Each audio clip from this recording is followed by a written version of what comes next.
Doctor আৰু driver এই দুইবিধ প্ৰাণীৰ মাজত মই কেইটামান সাদৃশ্য দেখা পাওঁ। মানে ধৰি লওক ইমাৰ্জেঞ্চি সময়ত দুইজনকে সমানেই দৰকাৰ। যেনেকৈ আমাৰ গাঁৱত যদি কোনোবা এজন ৰোগী যদি ইমাৰ্জেঞ্চি ডক্টৰৰ ওচৰলৈ নিব লগা হয়, তেতিয়া প্ৰথমে এজন ইমাৰ্জেঞ্চি ড্ৰাইভাৰৰ প্ৰয়োজন হ'ব। ড্ৰাইভাৰজন হ'লে এখন গাড়ীত এই ৰোগীজনক নি হস্পিটেললৈ নিব পৰা যাব বা আন ক'ৰবালৈ নিব পৰা যাব। আৰু তেতিয়া দৰকাৰ হ'ব এজন ইমাৰ্জেঞ্চি ডক্তৰ। তো ইমাৰ্জেঞ্চি সময়ত দুইজনেই দৰকাৰ। ডক্তৰো যেনেকৈ দৰকাৰ, কিন্তু ডক্তৰৰ ওচৰলৈ নিবলৈ এজন ইমাৰ্জেঞ্চি এজন ড্ৰাইভাৰো লাগিব। গাড়ী এখন চলাবলৈ এজন ড্ৰাইভাৰ লাগিবতো প্ৰথমে। ঠিক তেনেকৈ ডক্তৰ DOCTOR ডক্তৰ ডিৰে আৰম্ভ আৰেৰে শেষ, অৰ্থাৎ DR ডক্তৰ। ডক্তৰসকলে DR লিখে, ডক্তৰ লিখে। ঠিক তেনেদৰে ড্ৰাইভাৰসকলৰো ড্ৰাইভাৰ ইংলিছত DRIVER ড্ৰাইভাৰ। তো ডিৰে আৰম্ভ হয় আৰু আৰেৰেই শেষ হয়। তো আচলতেতো ড্ৰাইভাৰসকলেও DR ড্ৰাইভাৰ লিখিব পাৰিলেহেঁতেন, হয়তো সমাজত সেইটো বা প্ৰচলিত নহয় বা তেনেকুৱা লিখা নাই বাৰু।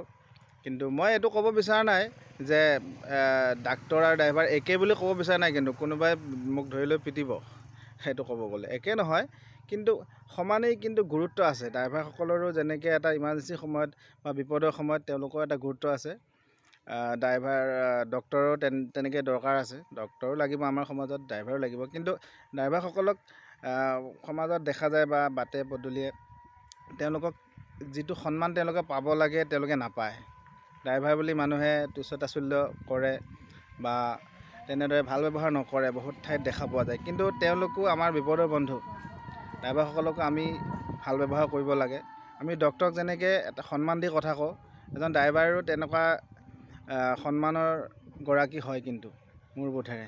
তো পেচা যিয়েই নহওক, মানুহে যিয়েই নকৰক, কিন্তু সকলোৱেই আমাৰ কাৰণে, সকলো বৃত্তি সকলো পেচাত থকা মানুহ আমাৰ কাৰণে সমানেই দৰকাৰী আৰু সকলোৱে আমাৰ বিপদৰ বন্ধু। তো মোৰ বোধেৰে আমি সকলোকে সমানেই সন্মান কৰিব লাগে, কাৰণ সকলোৱেই আমাৰ কাৰণে সমানেই দৰকাৰী। কোনো এজন নহ'লে আমাৰ জীৱন ব্যৱস্থাটো বা আমাৰ সমাজখন যি ধৰণে চলিব লাগে সেইধৰণে চলাত ক'ৰবাত নহয় ক'ৰবাত ব্যতিক্ৰম হ'ব। তো মই ভাবোঁ মোৰ লগতে আপোনালোকেও ভাবি চাব কথাবোৰ, আৰু যদি কিবা ভুল কৈছোঁ কমেণ্টত জনাব। সকলো বৃত্তিত থকা মানুহকে আমি সমানেই সকলোৱে সন্মান কৰা উচিত।